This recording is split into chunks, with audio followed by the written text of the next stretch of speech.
बाक्सानि सालबारियाव खुंगा 29थि रंजालि बैसागु फोरबो फालिथाय।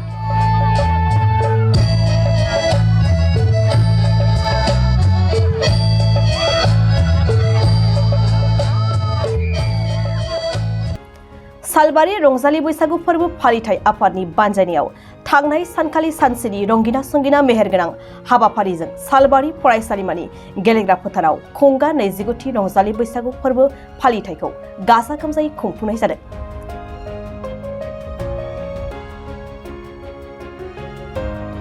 बे रंजालि बैसागु फोरबो फालिथायनि हाबाफारियाव बाहागो लादोंमोन गाहाय आलासि महरै बिटिआरनि गाहाय मावफुं सोद्रोमा प्रमद बर'आ। लोगोसे जर'खा आलासि महरै बाहागो लादों 21 नं सालबारि बियाबनि एमसिएलए जय मोसाहारिया। माननि आलासि महरै बाहागो लाबावदों फारियै 21 नं सालबारि बियाबनि टिसि एलसिसिनि मासिगिरि बिनोद मोसाहारि, बाक्सा जिल्ला एबसुनि आफादगिरि उमेश दैमारि, लोगोसे गोबां माननि आलासिफ्राबो बाहागो लादों।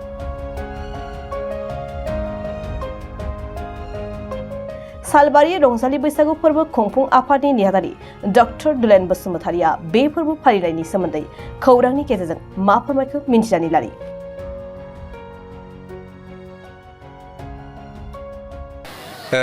गिबियावनो सालबारि रंजालि बैसागु फोरबो फालिथाय आफाद बे आफादनिफ्राय आङो जोंनि दुलाराय आसाम लोगोसे जोंनि बे हालामनि रायजो राजानो गोजोन हामलायथिखौ बावहरग्रोबाय।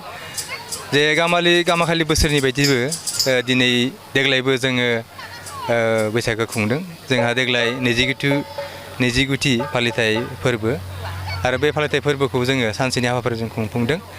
जोङो दिनै फुंनि 8:30 रिंगानिफ्रायनो जोंनि आफादनि फिरफिला बिरहोनायजों लोगोसे जागायनानै दंफां गायनाय लोगोसे गुबुन गुबुन हाबाफारिखौ लानानै सानजौफु समाव जोङो रायजो राजानो जानायबो होदों आरो लोगोसे जाखांनायनि उनाव जोंहा थांनाय थामहिनबा देग्लायनि 2024 मायथाइनि जा मेट्रिक आनजाद बे मेट्रिक आनजादाव जोंनि ओनसोलनिफ्राय सेथि मासि लानानै उथ्रिसारनाय फरायसा फरायसुलिफोरखौ जोङो मान बावनाय हाबाफारि लादोंमोन आरो बे हाबाफारियाव जोंहा सालबारि जिल्ला बरथुनलाइ आफादनि आफादगिरि बिथां डम्रुधर बसुमतारिया दिथागिरि महरै नुजाथिफैदोंमोन।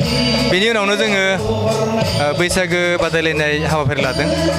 बिनि सिगाङाव जोंहा दंमोन थिंखि बुख्रुबनाय हाबाफारि, मेगन खाथेनाय थिंखि बुख्रुबनाय, लोगोसे मिउजिक चेयार, बेबायदि माखासे जोङो रिक्रिएटिभ जायखौ जोङो नुबाथाय गेलेनाय रंजानाय मोनो बेफोरखौ जोङो लादोंमोन।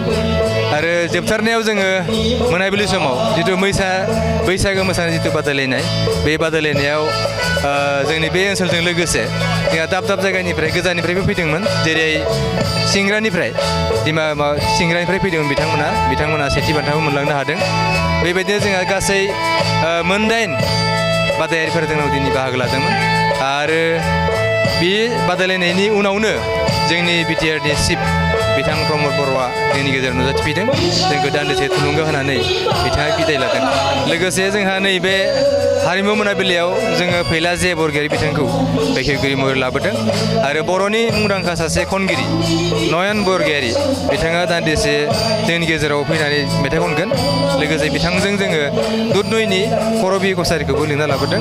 बिदिनो जोङो हर थौजासे दिनै बे बैसागो फोरबोखौ रंजानानै जोङो फोजोबनानै जोङो थांखि लादों।